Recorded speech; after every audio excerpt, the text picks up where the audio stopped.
we meet not physically, but still our spirits are connected. यहाँ तक हम शारीरिक रूप से मिल नहीं पाते, लेकिन हमारी आत्मा एक दूसरे के साथ जुड़ी हुई है। God has created that kind of a hunger or thirst in us to come together like this. परमेश्वर ने हमारे अंदर वो भूख और प्यास को इस प्रकार निर्मित किया है कि हम उसके पास इस प्रकार आ पाते हैं। And I want to underline, it is God who has given that hunger and thirst in us. मैं जोर देना चाहता हूं कि वो परमेश्वर है जिसने वो भूख और प्यास हमारे अंदर डाली है। We should not forget that, इसको हमको कदापि भूलना नहीं है। because some may be discouraged because I am not able to keep up to God's standards. हम में से हो सकता है कोई निराश हो, क्या कि हम परमेश्वर के स्तर के तक हम नहीं जी पा रहे होंगे शायद। But good, you are able to come into the meeting. लेकिन अच्छी बात है कि आप सभा में जुड़ पाते हैं। That means you have faith that God has hope for you. इसका मतलब आपके अंदर वो विश्वास है कि परमेश्वर आपके संबंध में एक आशा रखता है, And also you have hope in God. और आप भी परमेश्वर में आशा रखते हैं। So this hope against hope, that will be cultivated. और ये आशाहीन अवस्था के अंदर जो आशा रखना, यही हमारे अंदर विकसित करना जरूरी है। God is delighted when somebody hopes in Him. परमेश्वर बहुत ही आनंदित होता है जब कोई उसके अंदर आशा रखता है। So all those who have come, no matter what situation you're going through and gone through, and don't give up your hope in the Lord. और जितने आज यहाँ पर जुड़े हैं, कोई भी परिस्थिति आपकी क्यों ना हो, किसी भी हालात से हो, लेकिन आप निराश न हो और परमेश्वर पर आप भरोसा या आशा बनाए रखें। Many times I have mentioned, I don't I don't feel bad to mention again, कई बार मैंने इसको कहा है और इसको दोहराने के लिए मैं गलत नहीं समझता हूँ। that we should come back to God. He is the one who restores us.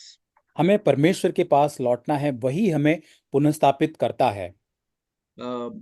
What I have usually said is that we should not forget that we are sinners. हमें कभी अक्सर मैंने ये कहा कि हमें कभी ये नहीं भूलना है कि हम पापी है। Because we are sinners, that means we are so helpless and weak and evil. We have come to Him. क्योंकि हम पापी है, इसका मतलब हम इतने असहाय है, इतने निर्बल है, दुष्ट है, इस कारण से हम उसके पास आते हैं। So otherwise, if we had a feeling that I'm okay, then we wouldn't have come. यदि हमारे अंदर ये भावना रहेगी कि हाँ मैं सब कुछ ठीक है, तो हम उसके पास नहीं आ पाते। If we see whole world, the most of the people have not come to Christ, not trying to come to Christ, because they think they are okay. सारे संसार में यदि हम देखें तो बहुत सारे लोग हैं, वो परमेश्वर यीशु मसीह के पास नहीं आए, प्रयत्न तक नहीं करते, क्योंकि उनको लगता है ठीक बात है नहीं आना ये परमेश्वर के पास। They think that they can manage. उनको लगता है कि उस बात से वो मैनेज कर सकते हैं। So, but we are not like that. लेकिन हम वैसे नहीं हैं। I'm not only saying that coming to the meeting, I'm also saying that our hearts are turned to the Lord. और सभा में आना उतना ही नहीं, लेकिन हमारे हृदय परमेश्वर की ओर मुड़ना, लौटना जरूरी है। No, I'm not only saying that coming to the meeting that we show our desire, our hearts are also turned to the Lord. By that, we prove that we have a desire for God. और मैं ये नहीं कहता कि सभा में आने से इच्छा काफी है, लेकिन हमारे हृदय पूरी तरह से परमेश्वर की ओर मुड़ते हैं, जिससे ये साबित होता है कि हमारे अंदर एक इच्छा है उसके लिए। That God is so delighted about it. और परमेश्वर उससे अति प्रसन्न होता है। I would like to read a verse in 1 Corinthians 14, और पहला कुरिन्थियों 15 अध्याय, 14, chapter 14, माफ करना 14 अध्याय, verse 24. I वचन read it. 24। 24. If all prophesy and an unbeliever or an ungifted man enters, he is convicted by all, he is called to account by all. वहां लिखा है, परंतु यदि सब भविष्यवाणी करने लगे और कोई अविश्वासी या बाहर वाला मनुष्य भीतर आ जाए, तो सब उसे दोषी ठहरा देंगे और परख लेंगे। So sometimes these translations like Bhavishyavani, it looks like we are going to talk about something. Prophecy means we are going to talk about so many things about future. और कई बार इन अनुवादों के अंदर जैसे भविष्यवाणी शब्द इस्तेमाल किया जाता है, हमें ऐसा लगता है कि भविष्यवाणी मतलब भविष्य के बारे में हम कुछ बात करने वाले हैं। That's the understanding of most of the people. और अक्सर ज्यादातर लोगों के अंदर ये एक समझ होती है। But New Testament prophecies, लेकिन नए नियम में जो भविष्यवाणी है, नबूवत करना जो है, yeah, we read it in verse 3. उसको उसी अध्याय के 3रे वचन में हम पढ़ते हैं। One who prophesies speaks to men for edification and exhortation and consolation. वचन 3, परंतु जो भविष्यवाणी करता है वह मनुष्य से उन्नति और उपदेश और शांति की बातें कहता है। So he's going to speak to edify by the through the word of God. और वो व्यक्ति वचन के द्वारा जो बात करता है उससे प्रोत्साहन, चुनौती प्राप्त होती है। Yeah, exhortation and consolation means comforting. और उपदेश और शांति की बातें मतलब सांत्वना की बातें। Yeah, that is what happens. और Here, यही होता verse है। 24, we read that when people all prophesy, और 24 वचन में लिखा है कि यदि सब भविष्यवाणी करने लगे। yeah, that means when we go to the meeting, the expectation would be that everybody speaks the word of God with conviction.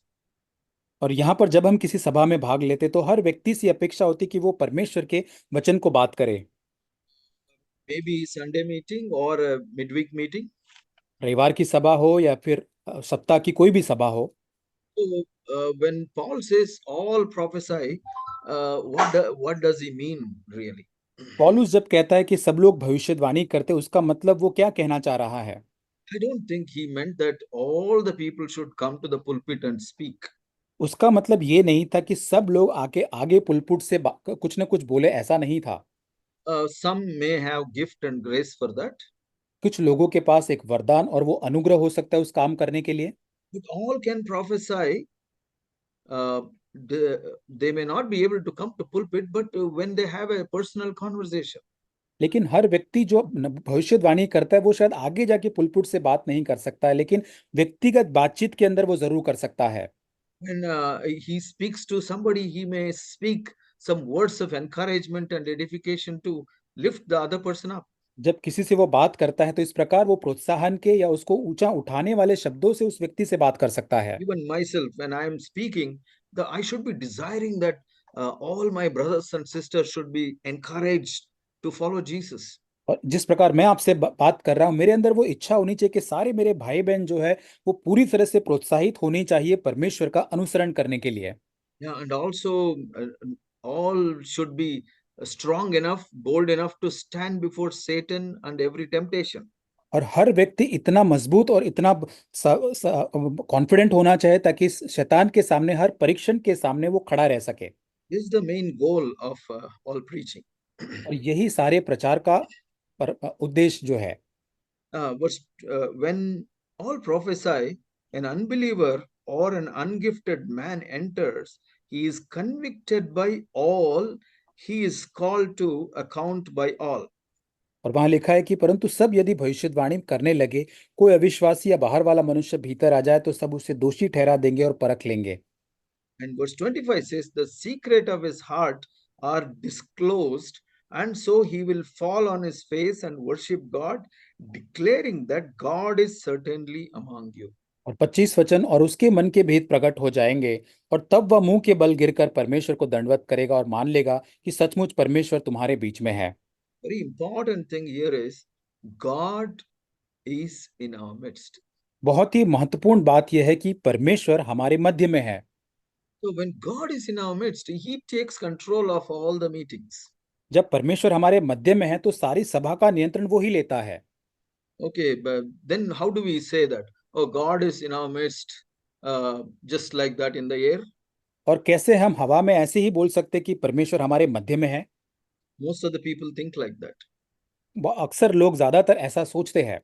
God, when it says God in our midst in the meeting, it is referring to the presence of the Holy Spirit. जब परमेश्वर हमारे मध्य में इस बात को वर्णन किया जाता है, उसका मतलब पवित्र आत्मा की उपस्थिति का वर्णन है जो हमारे मध्य में है। The Holy Spirit wants to come into our hearts and dwell. पवित्र आत्मा है जो हमारे हृदय में आकर हमारे साथ वास करना चाहती है। And if, for example, about 30 people are there in a meeting, मान के सोच के देखिए कि 30 लोग एक सभा में जुड़े हैं। and about 20 people are filled with the Holy Spirit, वहां पर 20 लोग पवित्र आत्मा से परिपूर्ण होते हैं। and God's presence will be very rich in that time. और उस समय परमेश्वर की जो उपस्थिति बड़ी भरपूरी के साथ होगी। And the Holy Spirit will use each one of them to lift the meeting and encourage others. और पवित्र आत्मा उन सबों का इस्तेमाल करेगा ताकि सभा में हर व्यक्ति को प्रोत्साहित करने के लिए, उनको उठाने के लिए। When the words from each of those 20 comes through the Holy Spirit, हर व्यक्ति वो 20 जो पवित्र आत्मा से उनके मुख से निकलने वाला जो शब्द वो पवित्र आत्मा के द्वारा होगा। and the person who speaks may not realize, uh, uh, but the other persons, somebody who hears, their hearts will be exposed. और जो व्यक्ति बात कर रहा है उसको शायद ये समझ नहीं आएगा, लेकिन जो व्यक्ति उसको सुन रहा है उसके मन की बातें उजागर होगी। So he gets convicted उसके मन में एक बोध आ जाता है, because it is inspired by the Holy Spirit. क्योंकि पवित्र आत्मा द्वारा वह प्रेरित है। Because Holy Spirit knows that person's heart. पवित्र आत्मा उसके हृदय को जानता है। So that is what the very important thing in every gathering and meeting, even online meetings like this. और इसलिए बहुत ही महत्वपूर्ण है, हर ऐसी सभा के अंदर, बैठक के अंदर, या यहाँ तक ऐसी ऑनलाइन सभा में भी यह महत्वपूर्ण बात है। See, that's why I myself need to prepare my heart. Lord, I want to experience you in every meeting. मुझे अपने हृदय को इस प्रकार तैयार करना है, कहते प्रभु मैं इस सभा में प्रभु तुझको अनुभव करना चाहता हूँ। I want to hear your voice. मैं तेरी आवाज को सुनना चाहता हूँ। I want to see your dealings. आपके जो व्यवहार है प्रभु उसको मैं देखना चाहता हूँ। And I want some revelation. You give it to me. और जो प्रभु प्रकाशन में तू तू मुझे देना चाहता है मैं उसको प्राप्त करना चाहता हूँ। And that is most important thing for me in my life. और ये मेरे जिनमें सबसे मुख्य बात होनी चाहिए। It is not only in the meeting, even other times I must desire that. और केवल सभा में नहीं, लेकिन अन्य समय में भी इसकी इच्छा मुझे रखनी चाहिए। That's how Jesus lived. इस प्रकार यीशु मसीह जीवन जिया। That's why Holy Spirit is always trying to open our eyes to see Jesus more and more. और इसलिए पवित्र आत्मा निरंतर हमारी आंखें खोलने की कोशिश करता है कि और अधिक हम यीशु मसीह को देख सके। We may hear messages in our meetings हमारी सभाओं में हम संदेशों को सुन सकते हैं about following Jesus, और यीशु मसीह का अनुसरण करने के संबंध में। maybe being content, sorry brother. maybe being content, और असंतुष्ट रहने के संबंध में, maybe about pride, घमंड के बारे में, maybe growing in wisdom. और हो सकता है समझदारी या बुद्धि में बढ़ने के संबंध में। I'm just referring to the recent messages which you have heard in your church. और अभी हाल ही के इन सभा में जो आपने संदेश सुने उसके संबंध में मैं बात कर रहा हूँ। So there is a tendency that to think that I have to do all these things on my own. हमारे अंदर एक भावना आ सकती कि सारी बातें जो मैंने सुनी है मुझे अपने आप से इसको करना है। Oh, I have to be kind of uh, they say pulling my socks and try to be ready and to do all these things. और मैं ये सोचता हूँ कि सारे प्रयत्नों को अपनी बाहें ऊपर करके मुझे पूरी तरह से तैयार रहना है, इन सारी चीजों को करना है मुझे। But the result is we are not able to keep that. परिणाम ये आता है कि हम इस बात को नहीं कर पाते हैं। I would like to turn to John's chapter, John's Gospel, chapter 16.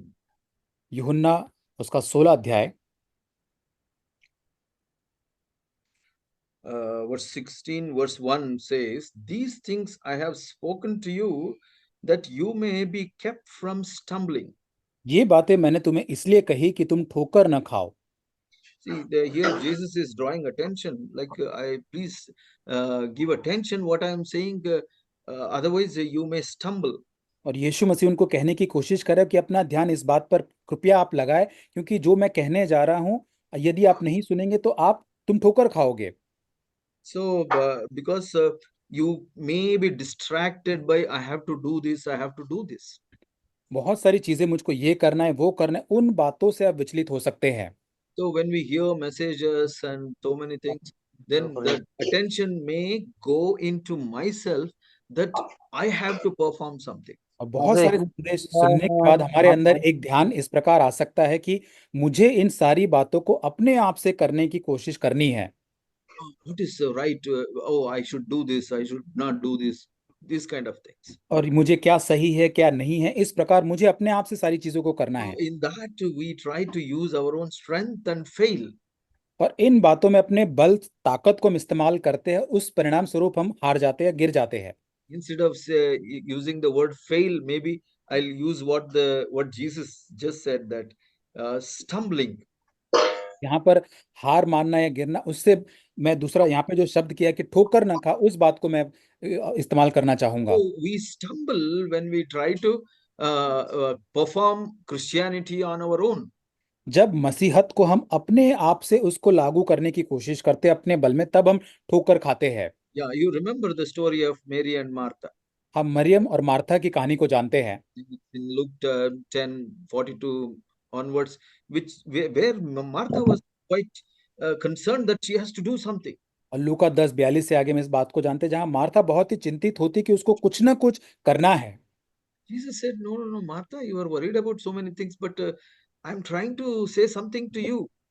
और यीशु कहता है कि मार्था, तुम बहुत सारी बातों की चिंता कर रहे हो, लेकिन मैं एक बात तुमसे कहना चाह रहा हूं। You, you are missing something. आप किसी न किसी बात को चूक रहे हैं। You have to learn something from Mary. आपको मरियम से कुछ सीखने की जरूरत है। See, you have to sit and listen to me what I'm trying to say. और मैं जो कहने की कोशिश कर रहा हूं उसको आप सुनने का प्रयास करें। See, do you understand the same words here?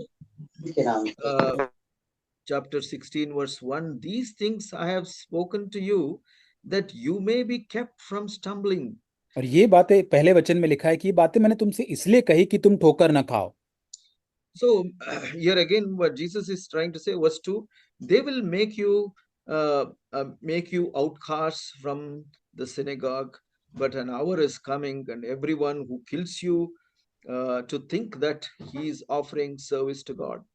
और दूसरा वचन, वे तुम्हें आराधनालय में से निकाल देंगे, वरन वह समय आता है कि जो कोई तुम्हें मार डालेगा वह यह समझेगा कि मैं परमेश्वर की सेवा करता हूँ। These things they will do, verse 3, because they have not known the Father or me. वचन 3, और यह वे इसलिए करेंगे कि उन्होंने न पिता को जाना है और न मुझे जानते हैं।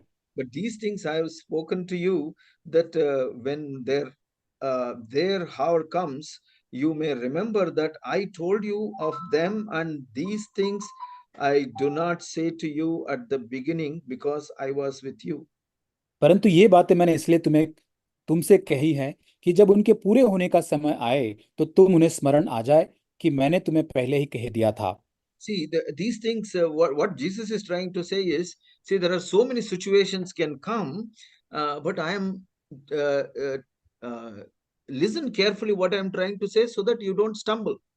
और यीशु मसीह कहने की कोशिश करे, बहुत सारी परिस्थितियां आएगी, लेकिन आप बड़ी सावधानी से सुने, ताकि जो मैं कहना चाह रहा हूं उसके बाद आप ठोकर ना खाए। I am trying to tell something which is very important. मैं आपको कहने की कोशिश कर रहा हूं जो बहुत ही महत्वपूर्ण है। If you don't get my point, you may try to live Christian life and you may stumble. यदि आप मेरे मुद्दे को नहीं समझोगे तो आप मसीही जीवन जीने का प्रयास तो करेंगे, लेकिन आप जरूर ठोकर खाएंगे। And he says here in verse 5, but now I am going to him who sent me, and none of you ask me where you are going. But because I have said these things to you, sorrow has filled your heart. But verse 7, I want you to read verse 7, brother. But I tell you the truth, it is to your advantage that I go away. For if I do not go away, the helper shall not come to you. But if I go, I will send him to you. और वचन 7, फिर भी मैं तुमसे सच सच कहता हूं कि मेरा जाना तुम्हारे लिए अच्छा है, क्योंकि यदि मैं न जाऊं तो वह सहायक तुम्हारे पास न आएगा, परंतु यदि मैं जाऊंगा तो उसे तुम्हारे पास भेज दूंगा। Yeah, this is very important in our life, brothers and sisters. हमारे जीवन में भाई और बहनों, ये बहुत ही महत्वपूर्ण बात है। Jesus, very kind of a, what to say, he was so burdened that when he saw disciples. और यीशु मसीह ने जब शिष्यों को देखा तो बहुत ही बोझ से भरा हुआ वो था। So because he knew that when these people stand for me, I am going to be killed so badly, but the whole world will hate them also. और ये उसने कहा कि ये लोग मेरे लिए खड़े रहेंगे, लेकिन जब मैं मारा जाऊंगा तो सारा संसार जो है उनकी उनको घृणा करेगा। Because the world hates me, and the same world will hate them also. और संसार मुझसे घृणा करता है और वही संसार उनसे उनसे भी घृणा करेगा। More than that, their own self will be quite challenging to live a Christian life. और उनके स्वयं के अंदर ही इतनी चुनौतीपूर्ण होगा मसीही जीवन अपने आप से जीना। And verse 8, he said, and he, when he comes, will convict the world concerning sin, righteousness, and judgment. और वचन 8, और वह आकर संसार को पाप और धार्मिकता और न्याय के विषय में निरुत्तर करेगा। See, when Jesus said world, he's talking about all the people, including all of us. और यह संसार के बारे में जब यीशु मसीह बात करता है तो सारे संसार के लोग, यहाँ तक हमारे संबंध में भी बात करता है। Yeah, that means the Holy Spirit will come. He look for people who respond to him. जब पवित्र आत्मा आता है तो ऐसे लोगों को देखता है कि जो उसको प्रत्युत्तर दे पाते हैं। And he is going to convict them of sin, righteousness, and judgment. और उनको वो पाप और धार्मिकता और न्याय के विषय में निरुत्तर करेगा। Now we are all privileged. We are being convicted by Holy Spirit. हम इतने सौभाग्यवान लोग हैं, अब हम पवित्र आत्मा द्वारा बोध दिलाए जाते हैं। Each one of you are so precious in the Lord's eye आप सभी परमेश्वर की दृष्टि में इतना अधिक मूल्यवान आप है, because you have received the conviction. क्योंकि आपने उस बोध को प्राप्त किया है। Verse 9 says, concerning sin, because they do not believe in me. वचन 9, पाप के विषय में इसलिए कि वे मुझ पर विश्वास नहीं करते। There was a time we didn't believe in Jesus. और ऐसा एक समय था जब हमने परमेश्वर पर विश्वास नहीं किया। When we believed, then we are convicted about sin. और जब हमने विश्वास किया तब हमें हमारे पापों का बोध होता है। And regarding concerning righteousness, because I go to the Father and you no longer behold me. और वहां पे लिखा है धार्मिकता के विषय में इसलिए कि मैं पिता के पास जाता हूं। That means, see, as long as Jesus was with the disciples, he was telling them, this is right, this is wrong, this is right, this is wrong. और इसका मतलब जब तक यीशु मसीह शिष्यों के साथ था तब वो उन्हें बताता रहता था निरंतर, ये गलत है, ये सही है, गलत या सही है। So for them, they are trusting in Jesus, and it's always they needed Jesus with them, because we want somebody to tell, because we don't understand all this godly life. और क्योंकि वे यीशु मसीह पर विश्वास करते और हमेशा वो उनको यीशु मसीह की जरूरत होती थी, क्योंकि वो उनको दिखाता था कि क्या सही है क्या गलत है, इस प्रकार से। Yeah, and Jesus is saying that, see, I go away, but then there won't be anybody to tell you, but Holy Spirit will come. He will tell you the और righteous. यीशु मसीह कहता है कि मैं तो जा रहा हूं लेकिन तुम्हारे पास कोई होगा नहीं, पर पवित्र आत्मा होगा जो तुम्हें वो धार्मिकता में अगुवाई करेगा। And the Holy Spirit will concerning judgment, because of the ruler of the world being judged.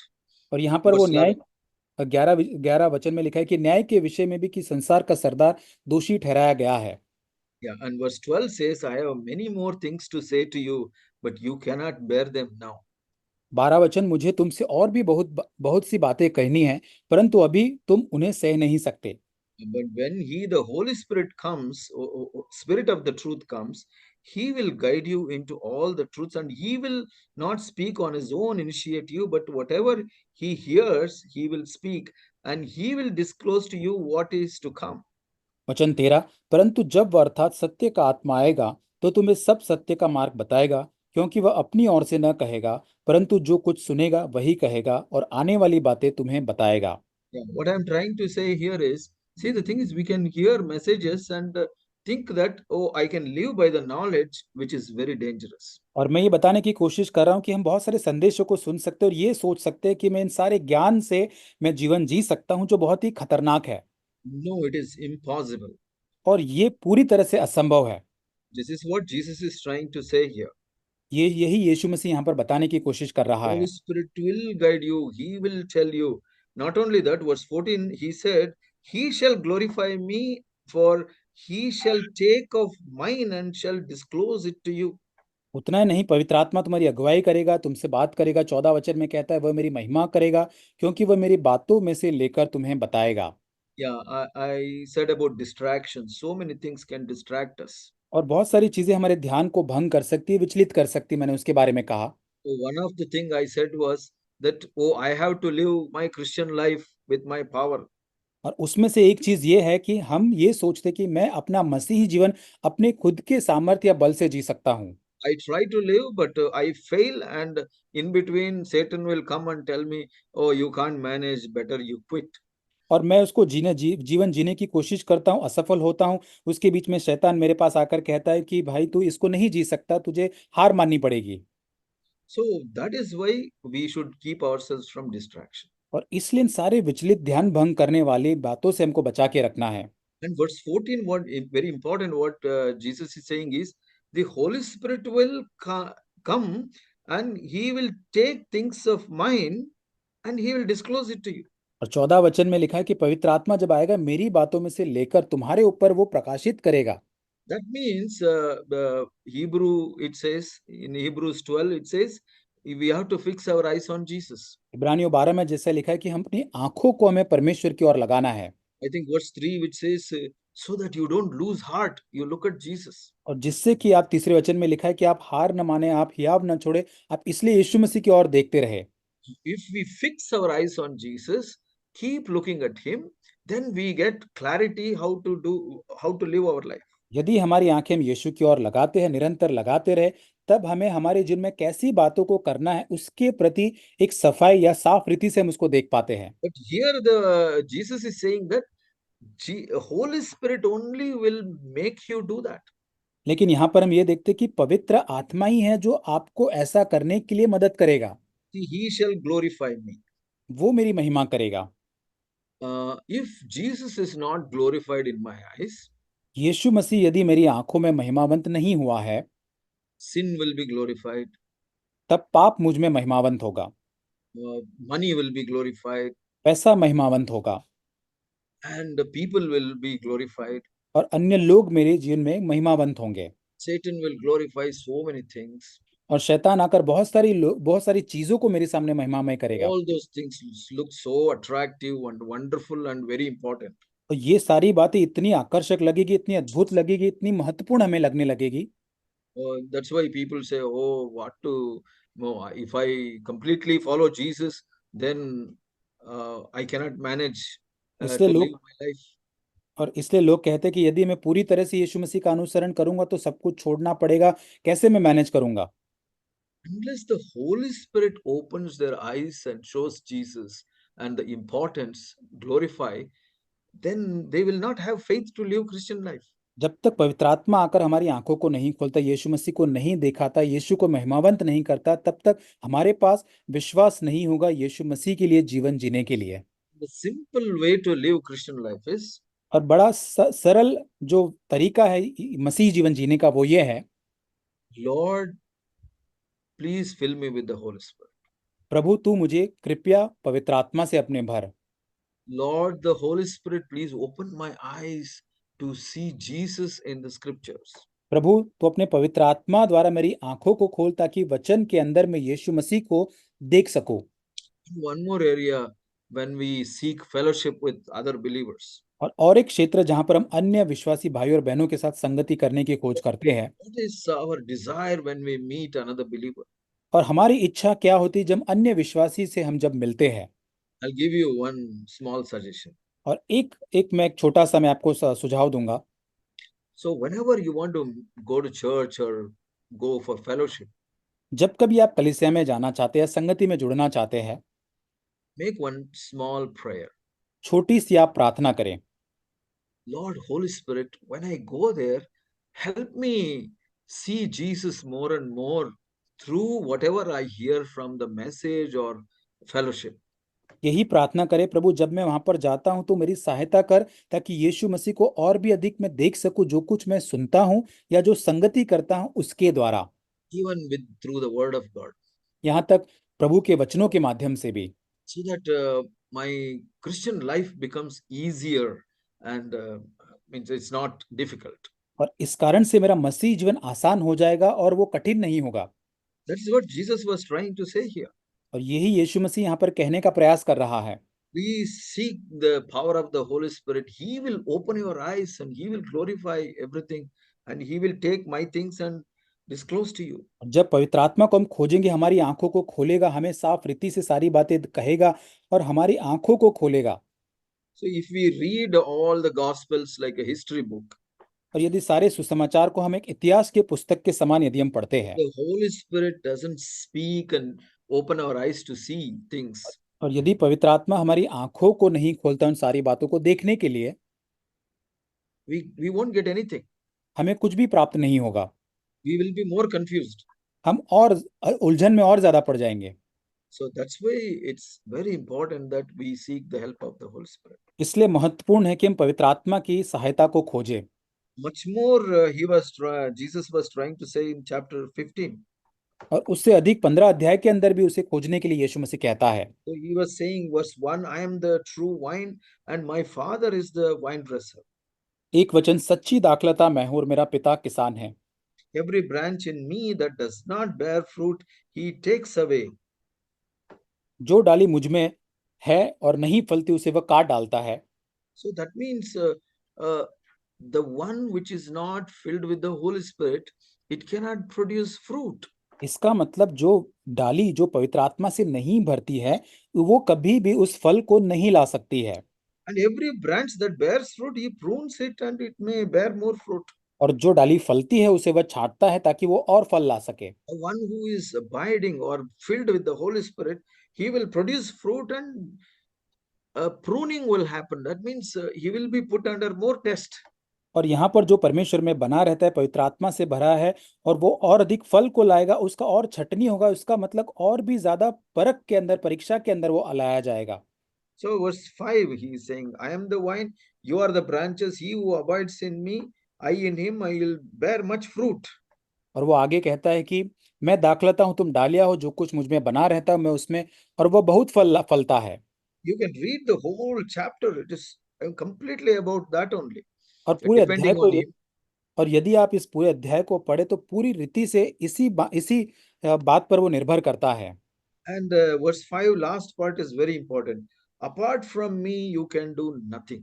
और वचन 5 के अंतिम भाग में लिखा है बहुत ही महत्वपूर्ण बात, मुझसे अलग होकर तुम कुछ भी नहीं कर सकते। That means the Holy Spirit will help me see Jesus more, and Jesus' Spirit will abide in me. और पवित्र आत्मा मेरी सहायता करे ताकि मैं यीशु को और अधिक देख सकूं। यीशु मसीह की आत्मा मुझ में बनी रहेगी।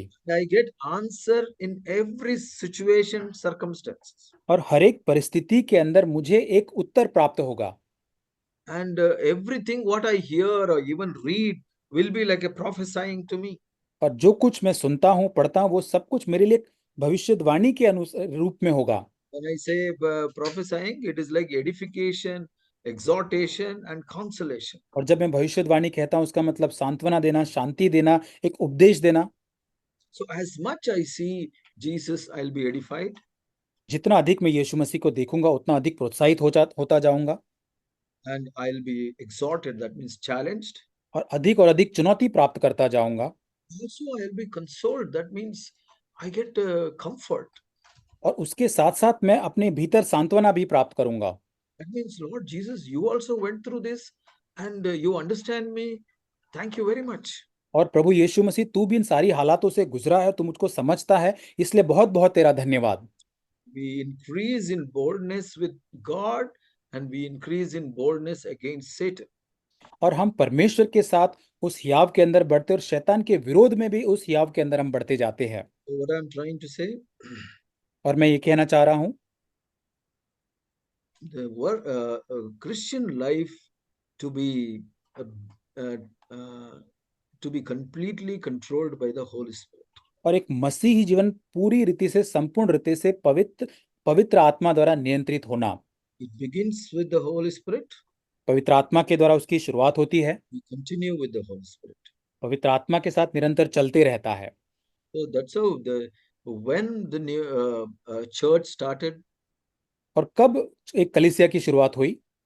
That is in Acts 2 on the day of Pentecost. और वो पेंतिकोस के दिन प्रेरितों के काम दूसरे अध्याय में हम पाते हैं, that they were filled with the Holy Spirit. पवित्र आत्मा से वे भर गए थे, And the Holy Spirit only started working through everybody's life. और पवित्र आत्मा ने ही सब उसके द्वारा लोगों के द्वारा काम करना आरंभ किया। So when I come to church and I think about fellowship, what is the main thing? और जब मैं कलीसिया में आता हूं और संगति के बारे में बात करता हूं, तब सबसे मुख्य बात क्या होनी चाहिए? My desire is, oh, through meeting all these brothers who want to live for Christ or sisters who want to live for Christ, और इन I'll, सारे I'll get to know Jesus better. और इतने भाइयों और बहनों जो यीशु मसीह के लिए जीना चाहते हैं, उन सबसे मिलने के बाद मैं यीशु मसीह को और बेहतर रूप से जानना चाहता हूं। And as I get to know, और जैसे मैं और अधिक जानता हूं, and I have an obligation and responsibility to help those who need my help. और यही मेरी जिम्मेदारी बनती है उन लोगों की सहायता भी करना, अन्य लोगों की जो जरूरत में है। The Bible says, if you water others, you will be watered. और बाइबल में लिखा है कि यदि तुम दूसरों की खेती सींचोगे, तुम्हारी सींची जाएगी। See, church is like a family. और कलीसिया एक परिवार के जैसा है। So those who grow in maturity, जो एक परिपक्वता के अंदर सयानेपन में बढ़ते जाते हैं, they gradually start helping those who are younger. और वो धीरे धीरे करके उन लोगों की सहायता करना आरंभ करते हैं जो उनसे छोटे हैं। Who help them to grow in maturity? और कौन उनकी उस परिपक्वता में सहायता करता है? The parents. जो माता पिता है। See, the child learns from the parents and comes to maturity. और जो बच्चा जो है माता पिता से सीखता है और उस सयानेपन में आता आगे बढ़ता है। And when the maturity comes, he or she start taking responsibility of the younger one. और जब वो बच्चा बड़ा होता है, सयाना बनता है, तब जिम्मेदारी लेने लगता है उससे छोटे भाई बहन जो होते उनकी। Not only that, that when the maturity comes, the age comes, that child also become parent. और जब उतना ही नहीं, लेकिन जब वो आगे बढ़कर और परिपक्व और सयाना हो जाता है, तो वो बच्चा जो था अब वो माता पिता बन जाता है। That is the church. और यही कलीसिया है। Church is like a family. कलीसिया एक परिवार के जैसा है। Church is not a meeting, message, singing alone.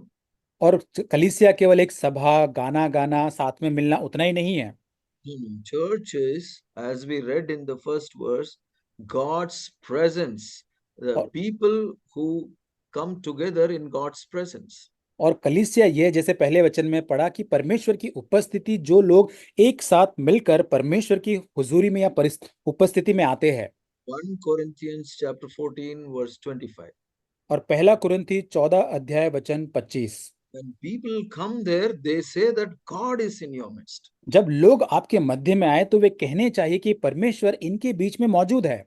It means he recognizes or she recognizes that you're all filled with the Holy Spirit. और वो व्यक्ति इस बात को जानना चाहे कि आप सभी पवित्र आत्मा से भरे हुए लोग हैं। You are living such a supernatural life which cannot be lived by human beings. और आप इतना एक अलौकिक जीवन जीते हैं जो मानवीय बातों से, उसने प्रयत्नों से संभव ही नहीं है। You are following righteousness in family matters and in money financial matters, in all those things. परिवार के अंदर, पैसों के संबंध में, अन्य संबंधों बातों के अंदर आप धार्मिकता को, आप जीवन को जीते हैं। And that is impossible as human beings in this evil world. और ये असंभव है मनुष्य होने के नाते इस दुष्ट संसार के अंदर। That is what the Holy Spirit is doing. और यही पवित्र आत्मा हमारे जीवन में करता है। May the Lord help us that we are gripped by this so that we will not try to live Christian life. We will seek to find God's strength to live Christian life. और पवित्र आत्मा हमारी मदद करे इस बात से जकड़े जाए, ताकि हम अपने मसीही जीवन को अपने सामर्थ्य से न जीने की कोशिश करें, लेकिन परमेश्वर के बल को प्राप्त करें इस मसीही जीवन को जीने के लिए। That's why I have heard Brother Zach saying many times. और इसलिए भाई जैक को ये कहते हुए मैंने कई बार सुना है। So Romans 14 रोमियो की पत्री 14 अध्याय verse 17. वचन 17। So a well-known verse, kingdom of God is not eating and drinking, but righteousness and peace and joy in the Holy Spirit. वचन 17, क्योंकि परमेश्वर का राज्य खाना पीना नहीं, परंतु धार्मिकता और मिलाप और वह आनंद है जो पवित्र आत्मा से होता है। Righteousness, that means doing what is right in God's eyes. और यहाँ पर धार्मिकता वो है कि वो सही बात करना जो परमेश्वर की नजरों में सही सच्ची बात है। With peace and joy. और एक मेल मिलाप शांति और आनंद के साथ।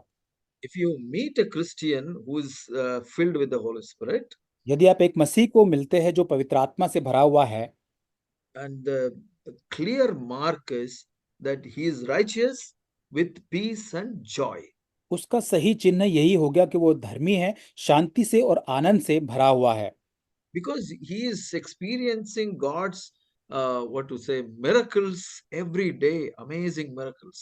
और क्योंकि बहुत ही अद्भुत परमेश्वर के चमत्कारों को व्यक्ति प्रतिदिन अपने जीवन में अनुभव करता है।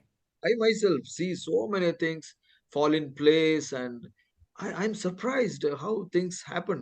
और God कई help. बार अपने जीवन में भी मैं अपने जीवन में देखता हूँ कैसे परमेश्वर सारी बातों को अपने सही समय पर सही जगह पर करता हूँ। मैं बहुत ही आश्चर्यचकित हो जाता हूँ कैसे परमेश्वर ये करता है। And when I am humble and when I am dependent on God, all things work okay for me. और जब मैं नम्र होता हूँ, परमेश्वर पर पूरी तरह से निर्भर होता हूँ, सारी बातें मेरे लिए सही होती है। It's a wonderful life. और ये एक अद्भुत जीवन है। It is completely controlled by God. और ये पूरी तरह से परमेश्वर द्वारा नियंत्रित जीवन है। This is available only for those who are humble and totally dependent. और ये ऐसे लोगों के लिए ही उपलब्ध है जो पूरी तरह से नम्र है और परमेश्वर पर पूरी तरह से निर्भर रहते हैं। That's why such people have total peace and total joy. और इसी कारण से ऐसे लोगों के पास संपूर्ण आनंद और शांति रहता है। That doesn't mean that they don't have any problems. इसका मतलब ये नहीं कि उनके पास कोई समस्या नहीं होगी। They have thousand problems or health problems, many practical problems, बहुत ही हजारों समस्या होगी, स्वास्थ्य के संबंध में बहुत ही व्यवहारिक समस्या उनकी हो सकती है, but their heart will be with peace and joy. लेकिन उनका हृदय पूरी तरह से शांति और उस आनंद में बना रहेगा। May the Lord help us to live such a life and bring glory to Him. और परमेश्वर हमारी सहायता करे ताकि इस प्रकार का जीवन जीकर हम परमेश्वर को महिमा ला सकें। Let's pray. आइए हम प्रार्थना करते हैं। Dear Father, we pray, Father, we humbly come before you. प्रिय पिता, हम प्रार्थना करते हैं, नम्रता के साथ तेरे पास में आते हैं। We are so helpless and we want to be dependent on you. हम पूरी तरह से असहाय है और संपूर्ण रीति से तुझ पर निर्भर होना चाहते हैं। We know, Lord, only one way to live a Christian life on this earth is to be filled with the Holy Spirit. और हम ये जान चुके हैं कि इसमें प्रभु एक ही तरीका है जो हम सही मसीह जीवन जी सकते हैं, वो है पवित्र आत्मा से भरा हुआ जीवन।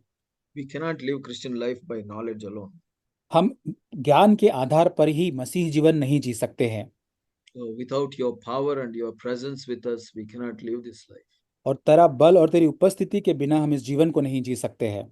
Thank you. You put a desire in all these brothers and sisters. और धन्यवाद प्रभु, इन सारे भाइयों और बहनों के अंदर तूने इस इच्छा को रखा है। By giving them that desire, you are building your church. और इस इच्छा को देने के बाद अपनी कलीसिया को तू बना रहा है। Each brother and sister is your working, Lord. और प्रभु हर एक भाई और बहन प्रभु तेरा किया हुआ काम है। And you are building church to them. और उनके द्वारा तू कलीसिया का निर्माण कर रहा है। Thank you very much. धन्यवाद प्रभु। We commit ourselves. हम अपने आप को तेरे हाथों में सौंपते हैं। We trust हम ये भरोसा करते हैं। in Jesus' name. यीशु मसीह के नाम से प्रार्थना मांगते हैं। Amen. आमीन।